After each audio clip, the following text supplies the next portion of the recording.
जब संकल्प दृढ़ हो, भावनाएं पवित्र हो और लक्ष्य दिव्यता हो, तब एक बालक भी देवताओं को झुका सकता है।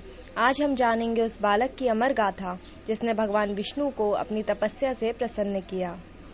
ये है श्री ध्रुव की कहानी। बहुत समय पहले की बात है। सतयुग में प्रजापति स्वयंभू मनु के पुत्र राजा उत्तानपाद ने शासन किया। उनके 2 पत्नियां थीं, सुनीति और सुरुचि। सुनीति बड़ी रानी थी, परंतु राजा का अधिक झुकाव सुरुचि की ओर था। यही कारण था कि सुनीति और उनके पुत्र ध्रुव को राजदरबार में वह सम्मान नहीं मिलता था जो मिलना चाहिए था। ध्रुव एक बुद्धिमान, धर्मनिष्ठ और संवेदनशील बालक था। वह बाल्यकाल से ही ईश्वर भक्ति की ओर प्रवृत्त था। एक दिन जब ध्रुव लगभग 5 वर्ष का था, उसने देखा कि उसके छोटे भाई उत्तम, जो कि सुरुचि का पुत्र था, अपने पिता की गोद में बैठा था। उसने भी वही इच्छा प्रकट की कि वह भी राजा की गोद में जाकर बैठे, लेकिन तभी सुरुचि ने अत्यंत कठोर और अपमानजनक शब्द कहे। यदि तू राजा की गोद में बैठना चाहता है तो अगला जन्म मेरी कोख से ले, तभी तुझे यह अधिकार मिलेगा। इन शब्दों ने ध्रुव के हृदय को गहरे तक आहत कर दिया। वह अपमानित होकर रोता हुआ अपनी माँ सुनीति के पास गया।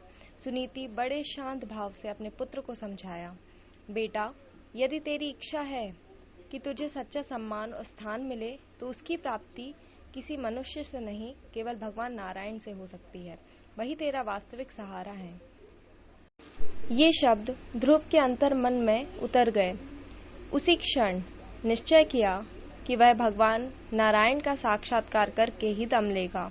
5 वर्ष की उम्र में ही उसने घर त्याग दिया और अकेला वन की ओर निकल पड़ा।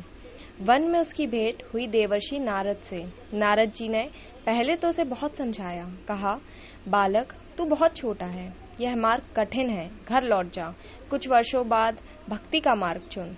लेकिन ध्रुव ने निश्चय पूर्वक उत्तर दिया, मुझे अब संसार की कोई वस्तु नहीं चाहिए, मैं केवल भगवान का साक्षात्कार करना चाहता हूँ, मुझे कोई नहीं रोक सकता। नारद मुनि अत्यंत प्रसन्न हुए।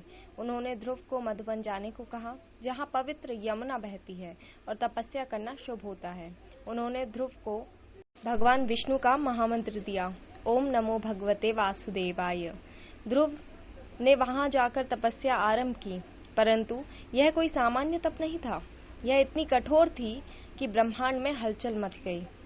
पहला महीना ध्रुव ने केवल फल खाकर बिताए। दूसरा महीना उसने केवल पत्तियों पर जीवित रहना शुरू किया। तीसरे महीने पर वह केवल जल पर निर्भर था।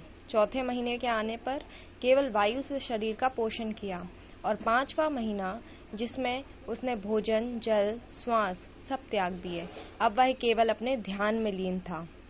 इस तपस्या से पूरे ब्रह्मांड से असंतुलन हो गया। देवताओं को चिंता हुई कि इस बालक की साधना इतनी तीव्र है कि कहीं भगवान स्वयं प्रकट न हो जाए।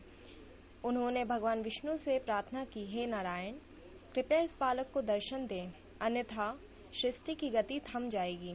ध्रुव की साधना पूर्ण हुई। उसकी एकाग्रता इतनी प्रबल थी कि भगवान विष्णु स्वयं उसके समक्ष प्रकट हुए।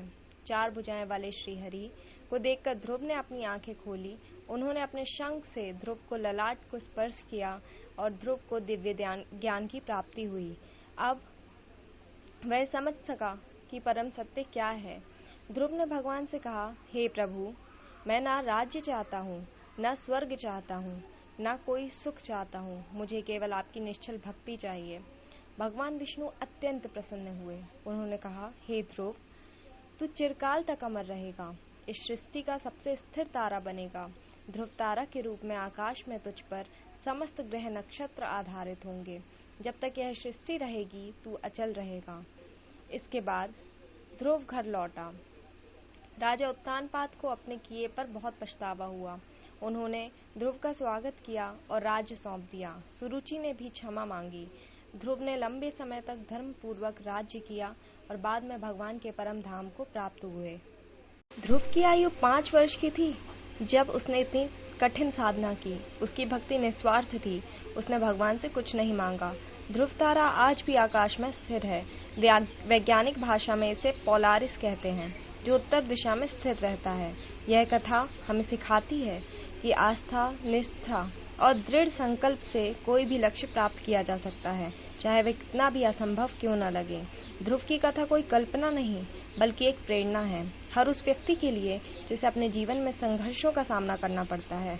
यह दर्शाती है कि अगर एक 5 वर्षीय बालक केवल भक्ति और निश्चय के बल पर भगवान को प्राप्त कर सकता है, तो हम क्यों नहीं। इसलिए जब भी जीवन में कठिन लगे, अपमान या अस्वीकृति मिले, याद रखिए ध्रुव की कथा, क्योंकि जहाँ श्रद्धा है वहाँ मार्ग है, और जहाँ सच्चा प्रयास है वहाँ भगवान है। न उम्र की बाधा, न तप का डर, ध्रुव चला अकेला लेकर ईश्वर का स्वर। न मांगी सत्ता न सुख संसार, मांगी बस भक्ति सच्चा आधार। जिसे ठुकराया जग ने वह बन गया ध्रुव तारा, स्थिर अडिग अमर उज्जवल सितारा। उसके जैसे बनो, न डरो न झुको, आस्था में डटे रहो, सत्य को ना रुको। यदि ध्रुव जैसे साहस, निष्ठा और भक्ति ने आपको प्रेरित किया हो, तो इस यात्रा को औरों तक पहुंचाने में हमारी मदद करें। हमारे चैनल को सब्सक्राइब करें, वीडियो को लाइक करें और शेयर